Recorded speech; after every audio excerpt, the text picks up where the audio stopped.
Tout logiciel dont on se souvient, même vaguement, après 25 ans, ne peut être un échec. Tout le monde connaît son nom. Il fait partie de notre langage courant. Vous l'avez certainement déjà utilisé. Ce logiciel est utilisé quotidiennement par des milliers d'entreprises et de particuliers du monde entier.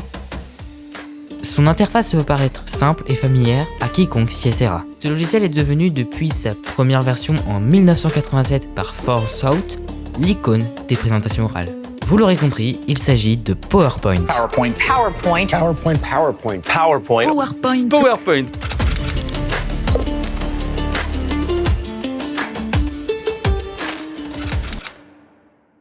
L'histoire de PowerPoint commence dans les années 80. Nous sommes alors dans une période où envoyer un mail peut prendre plusieurs minutes. And now would you like to send us a message? Yes, I will. And I should be able to get the same message now on my screen. Et on assiste à l'émergence des premières interfaces graphiques comme l'Apple Lisa, le Macintosh ou encore l'Alto Xerox. Si vous êtes intéressé par ça, je vous invite à aller voir ma vidéo sur les systèmes d'exploitation que j'ai réalisé il y a environ un mois. L'Apple Lisa est très peu vendu, mais également des premières technologies de rendu 3D et de typographie, comme OpenGL. Et oui, il faut se dire qu'à l'époque, ça c'était à la pointe de la technologie couplée aux interfaces graphiques.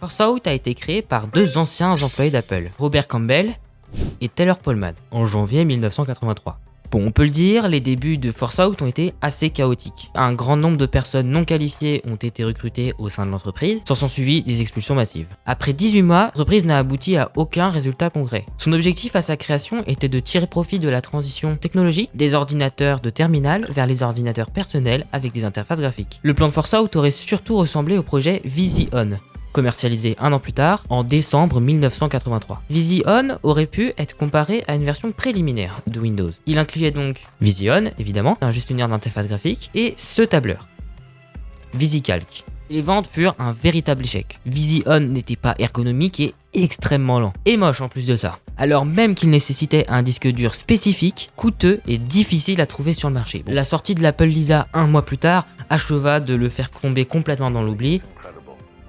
In just a few moments, it helped me adjust a schedule chart. Update an entire budget. Write a memo, which included part of the budget. Bon, et pendant tout ce temps, maigre bilan chez Forsout. Beaucoup de code était écrit sur du VAX. On va revenir un instant sur ce qu'était le VAX. Le VAX est le successeur du PDP-11, lequel n'avait que 64 kilooctets d'adressage mémoire et on codait encore dessus avec du papier, plus précisément des cartes perforées. Et pour vous expliquer son fonctionnement, je n'ai rien trouvé de mieux que de vous montrer une vidéo générée par IA. Mais ne partez pas, je vais m'expliquer. Je suis pas contre l'utilisation de l'IA, même si je suis le premier à la critiquer, à condition qu'elle soit bien utilisée. En l'occurrence, là, ça aurait été compliqué de vous l'illustrer de manière aussi réaliste, puisqu'il n'y avait pas de caméra en 1728, et bien évidemment, si j'avais eu une vidéo d'archive d'époque à ma disposition, je vous l'aurais montré. De plus, les informations de cette vidéo sont correctes, j'ai vérifié. Voici quand même une vraie photo, avant de commencer. Et on est parti. Vous pensez que l'informatique a été inventée dans la Silicon Valley au XXe siècle? C'est faux. L'un des tout premiers codes a été écrit ici à Lyon en 1801 sur un bout de carton. Je m'appelle Joseph-Marie Jacquard. Tisser des motifs complexes était un enfer. Il fallait parfois des jeunes perchés au-dessus des machines pour tirer des milliers de fils à la main. J'ai une idée folle. J'ai créé un système de cartes perforées. Un trou laissait passer une aiguille et le fil se levait. Pas de trou, il restait en bas. C'était le tout premier système binaire, 0 ou 1. J'ai accroché des centaines de ces cartes ensemble en une longue chaîne sans fin. La machine lisait le code carton après carton et tissait des motifs incroyables toute seule.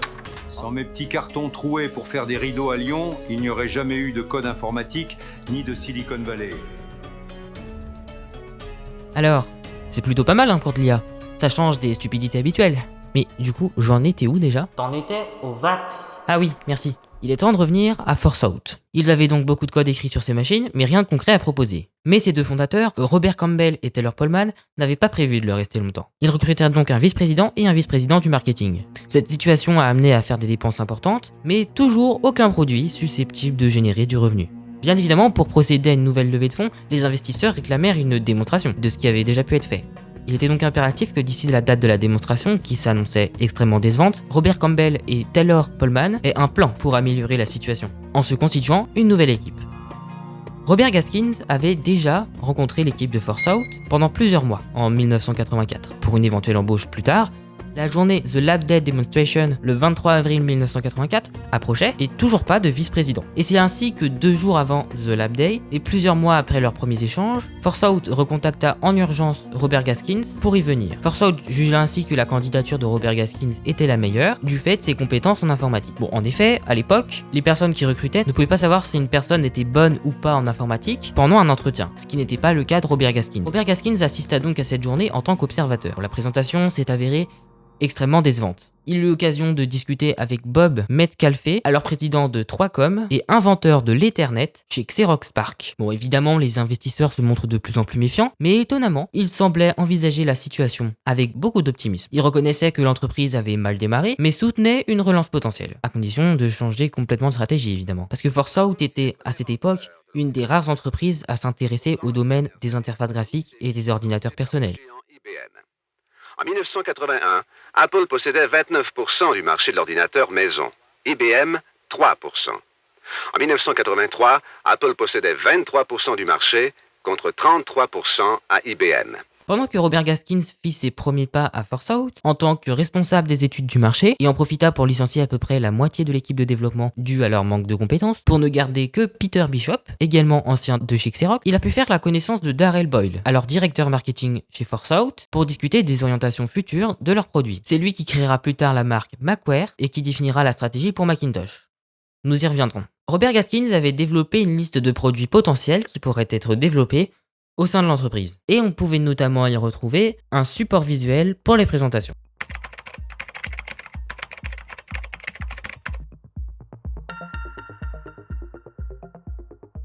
Pour Robert Gaskins, les présentations visuelles, c'était une véritable vocation. Son père ayant travaillé dans les secteurs de la photographie et de l'audiovisuel, il avait une bonne connaissance des besoins des présentateurs. En octobre 1984, Robert Gaskins fit passer un entretien à Dennis Austin pour le poste de développeur. Dennis Austin était à ce moment-là au chômage, et la mission de Force Out lui paraissait séduisante. Il rejoint donc son entreprise malgré un avenir incertain. Lors de son premier jour dans l'entreprise, tout le monde était en train de fêter la sortie de leur premier produit Macware, Fact Finder. Fact Finder, qui se traduit en français littéralement par recherche d'informations, permettait de récupérer du texte et des images qui ne nécessitaient pas d'être enregistrées dans des fichiers séparés. Elles étaient donc enregistrées dans des stacks, des dossiers en quelque sorte. Darrell Boyle prévoyait donc le lancement de 7 applications comme celle-ci sur 2 ans afin de pouvoir en tirer profit. C'était un risque car les ventes dépendraient en partie du succès du Macintosh. Sur ces 6 premiers mois, Dennis Austin et Peter Bishop travaillèrent pour réécrire Foundation, un autre de leurs produits, vers la plateforme Microsoft Windows. Et oui, je ne vous l'ai pas dit,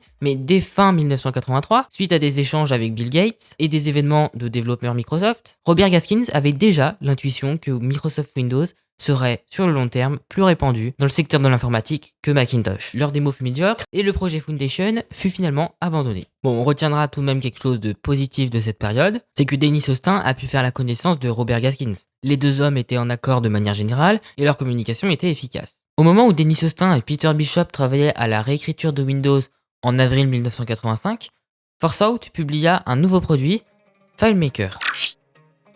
Il prit rapidement des parts de marché face à des concurrents comme Microsoft avec son produit Microsoft File, mais malgré ça, Force Out était au bord du gouffre. Leur présence sur le marché Macintosh était marquée, mais elle ne suffisait pas car ce domaine était restreint à l'époque. Peu de personnes pouvaient s'offrir ce type de matériel. En attendant une hausse des ventes pour gagner en popularité, l'entreprise se voit contrainte de licencier une bonne partie de ses employés pour rester dans une situation financière acceptable. Si bien que l'entreprise est désormais composée de moins de 10 employés. Même Taylor Pollman et Peter Bishop ont fini par quitter les lieux.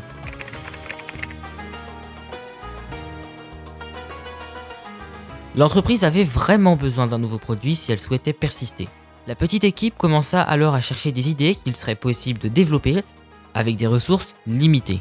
La plus prometteuse semblait être l'idée d'un support de présentation, que Robert Gaskins avait déjà envisagé un an auparavant. Souvenez-vous, je vous en ai parlé rapidement à la fin du chapitre 2. Robert Gaskins avait développé une liste de produits potentiels qui pourraient être développés au sein de l'entreprise. Et on pouvait notamment y retrouver un support visuel pour les présentations. Ils savaient tous que seul un produit doté d'une interface graphique et accessible au grand public pouvait révolutionner le monde des présentations. L'idée plut à toute l'équipe et l'appellation provisoire présenteur fut adoptée. Denis Ostin se met alors à rédiger un cahier des charges. Le plan d'affaires, le cahier des charges et une idée prometteuse ont convaincu les investisseurs. ForceOut pouvait encore rentabiliser leur investissement. Ils étaient prêts à passer à l'étape suivante. Avant de commencer tout développement, il est important de définir sa plateforme, son système d'exploitation cible. L'équipe de développement était partie du principe que Microsoft Windows serait la cible la plus appropriée car c'était, et c'est toujours, un système ouvert et largement répandu, susceptible de devenir un standard. Denis Ostin a acquis une certaine expérience de Windows. Souvenez-vous, quand il a passé 6 mois avec Peter Bishop à réécrire Foundation, il est donc bien placé pour savoir que le système de Microsoft est encore faible au niveau de ses fonctions graphiques et typographiques notamment. Et bon du coup, il n'y a pas 50 choix. Quelle plateforme va être choisie à votre avis ? Le Macintosh évidemment. Cette machine est parfaitement maîtrisée et son modèle de programmation, le Pascal, est plus simple et plus documenté. Qui déplace le curseur à l'écran et on n'a qu'à choisir une série de menus qui apparaissent en haut de l'écran pour le faire fonctionner. On n'a plus à toucher le clavier. C'est donc sur la facilité d'utilisation de son ordinateur qu'Apple compte pour vendre Macintosh. Avec cet appareil, disent les experts, Apple possède 1 an d'avance sur ses concurrents. Mais son écran est noir et blanc et la rareté des programmes compatibles pourrait nuire aux ventes dans les médias. Apple investira 15 millions de dollars en publicité d'ici avril pour convaincre ses clients cibles, la petite entreprise et les étudiants avancés. Et surtout, à l'époque, le Macintosh avait un avantage majeur sur Windows. L'Apple Laser Writer.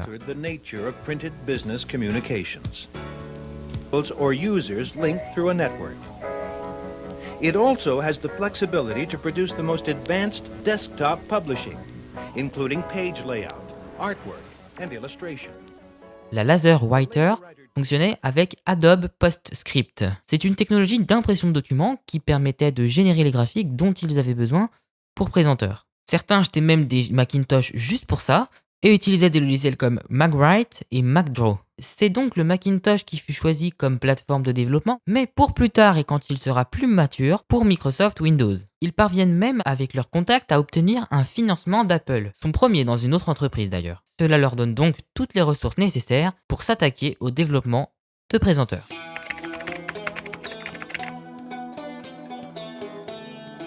Quand l'équipe de ForceOut s'est lancée dans l'idée de créer Présenteur, l'idée principale était de créer un logiciel de présentation. Seulement voilà, dans les années 80, le logiciel était classé dans des catégories. Traitement de texte, tableur, base de données, graphisme, etc. Et une catégorie existante déjà nommée graphisme de présentation pourrait correspondre à présenteur. Les logiciels de cette catégorie étaient conçus pour créer des diagrammes et des graphiques à partir de données d'entrée. Il était également possible d'insérer des diagrammes avec des listes à puces, mais il s'agissait là d'un cas particulier, quand les données d'entrée étaient du texte. La prévisualisation était possible sur un ordinateur, mais c'était limité à la faible résolution disponible. De plus, la production se faisait en général sur des traceurs à plumes. Les résultats étaient lents et ça rendait comme un schéma, un dessin technique en quelque sorte.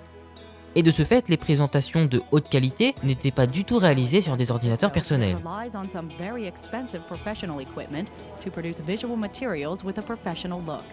The company can complete a project from scratch or just create the output based on a client's design. Chartmasters recently added a new department to deal with clients using desktop presentation software. The new desktop services department accepts files by modem and creates finished 35mm slides or color prints. The arrival of inexpensive PC-based presentation software is beginning to have an effect at the professional level.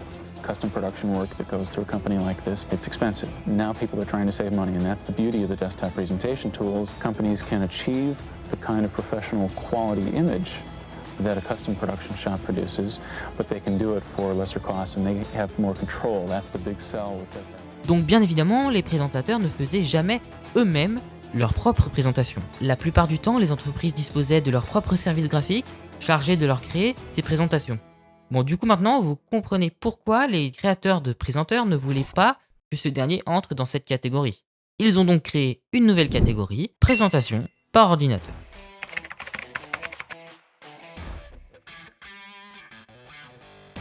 Dans tout ce processus de conception et de documentation, Denis Austin utilisa MacWrite pour les spécifications et MacPaint pour les captures d'écran. Présenteur devait donc permettre de créer des présentations entières avec autant de diapositives que nécessaire. Il devait donc pouvoir permettre de structurer, rédiger et réviser une présentation d'une vue globale. Il permettrait de créer une mise en page universelle partout, qui reprendrait certains éléments de l'entreprise comme une bordure graphique, un logo, des titres et sous-titres, ou encore de la numérotation des pages. D'ailleurs, ils ont constitué une petite bibliothèque de présentations qui viennent de vraies conférences, et ils se sont basés dessus pour créer des éléments à intégrer directement dans Présenteur. Leur modèle de conception reposait sur le principe du « What you see is what you get », repris par Xerox, mais venant à l'origine d'une série américaine. What you see is what you get, c'est donc pour dire que Présenteur affichait le rendu final en permanence. Et donc l'utilisateur interagissait avec lui directement. Ça paraît évident aujourd'hui, mais je précise qu'en 1986, c'était pas du tout le cas. Apple commercialisait pour le Macintosh un logiciel nommé MacDraw, successeur de Lisadraw. Très tôt, lors de la conception de Présenteur, Denis Austin convainc que les dessins vectoriels seraient la base de Présenteur. Il serait donc très fortement inspiré de MacDraw. Denis Austin a voulu garder des formes simples. Ça a permis de simplifier l'interface et de se concentrer sur d'autres aspects plus importants du logiciel. La plupart des fonctions de MacDraw, comme les polygones arbitraires ou les courbes à main levée, ce qu'on peut voir d'ailleurs avec l'outil Plume de certains logiciels, sont absentes, ainsi que le remplissage des objets. Aucun intérêt à le mettre, puisqu'il n'y avait même pas de couleur sur les écrans. Ou encore, l'ordre d'empilement. L'ordre d'empilement, ce qu'on peut voir aujourd'hui avec les calques. On pouvait cliquer sur un objet pour le sélectionner, mais aussi par un glisser-déposer, en maintenant le clic, ce qui amenait à perturber les utilisateurs pas très à l'aise avec la souris. Un simple clic pouvait entraîner un très léger déplacement indésirable. Denis Austin mit au point un autre système de surbrillance. Il faut d'abord cliquer sur l'objet qu'on veut bouger et maintenir le clic sur son contour tout en faisant bouger le curseur.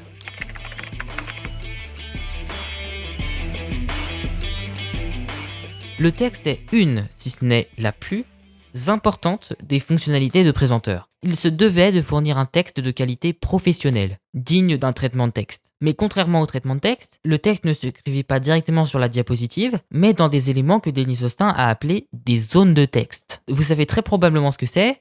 Aujourd'hui, on en retrouve dans presque tous les logiciels de présentation.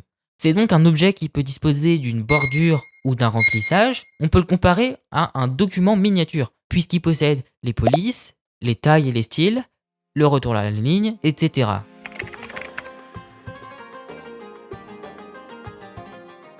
On pourrait penser que générer un aperçu pour toutes les diapositives dans un temps relativement court fut difficile. Eh bien non. Et ce grâce au système graphique étonnamment bon du Macintosh. Le programme générait en effet des vignettes bitmap pour éviter les temps d'attente. La trieuse permettait de déplacer, supprimer des diapos par un simple glisser-déposer.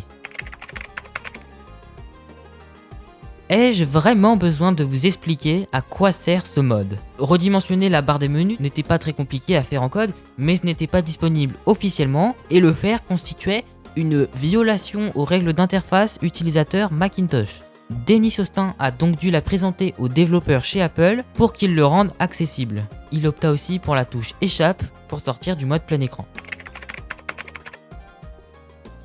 Pour le Macintosh, un environnement de développement natif était proposé, mais sans compilateur. Il disposait uniquement d'un traitement de texte et d'un assembleur. Denis Austin choisit donc l'environnement de développement du Lisa. Il disposait d'un interpréteur de commandes et d'un compilateur en Pascal. Bien qu'il y ait aussi le C, mais Denis Austin préférait largement le Pascal car il était beaucoup plus documenté et il avait déjà développé avec. Fort heureusement, ForceOut possédait déjà cette machine et Denis Austin n'a donc eu qu'à l'installer dans son bureau. Denis Austin possédait, avec cet Apple Lisa, 2 disques durs Apple Profile de 5 mégaoctets chacun. Ah ouais, le truc énorme en haut, c'est un disque dur et ça fait 5 mégaoctets. Ouais. Denis Austin fut rapidement rejoint par un autre développeur, Tom Rudkin. Il avait d'ailleurs travaillé auparavant chez VisiCorp. Durant le développement de Présenteur qui dura environ 18 mois, Apple présenta l'environnement de développement du Macintosh.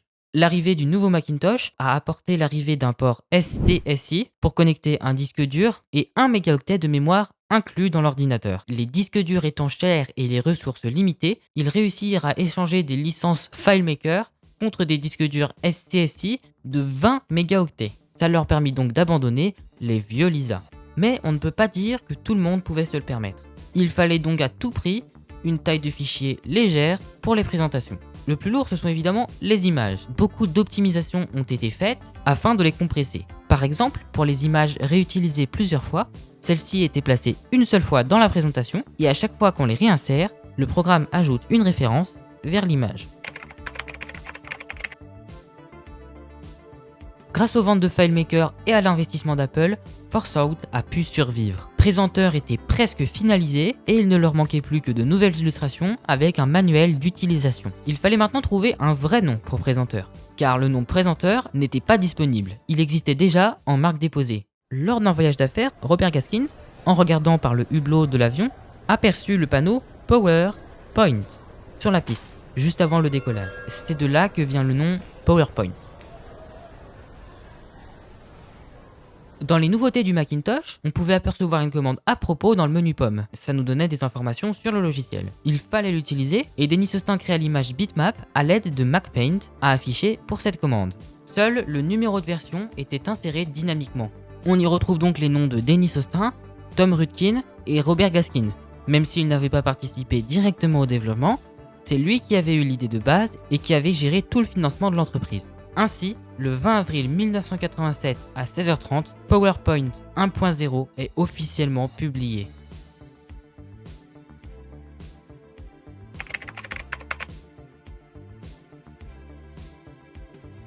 Pour la première fois depuis son début, ForceOut semble avoir une situation financière stable. FileMaker était populaire et se vendait bien. PowerPoint s'annonçait très prometteur. C'est à ce moment-là que Microsoft va rentrer en jeu. Microsoft était alors encore une très petite entreprise et elle commercialisait principalement Microsoft Windows, DOS ou encore des compilateurs. Ces applications étaient très performantes sur Mac. Elles proposaient le traitement de texte le plus vendu déjà à l'époque, Microsoft Word, ainsi que Microsoft Excel. En 1987, Microsoft racheta ForceOut grâce à son directeur marketing, Jeff Raikes. In 1987, I had an idea for a presentation product. We were working on one internally, led by Trish May, working for Pete Higgins, a company called Forethought. I thought, wow, this is really cool, software to do overheads. I was a product marketing guy. I did a lot of overhead presentations. I thought, software to do overheads, that's a great idea. I came back to see Bill. I said, Bill, I think we really had to do this. And Bill said, no. That's just a feature of Microsoft Word. You just put it into Word. It's sort of was an early example of an ongoing debate that I have with Bill. Bill always felt like we had too many modules and we needed more integration, and I always felt like we needed to have things that were heavily tuned to how people did information work. And I kept saying, Bill, no, it's not just a feature of Microsoft Word. It's a whole genre of how people do these presentations. And to his credit, he listened to me and ultimately allowed me to go forward and spend, I think it was $15 or $17 million of the company's money to buy this company in Silicon Valley called Forethought for the product known as PowerPoint. Ensuite, pendant que Denis Austin travaillait sur PowerPoint 2.0, Tom Rudkin a commencé la réécriture vers Microsoft Windows.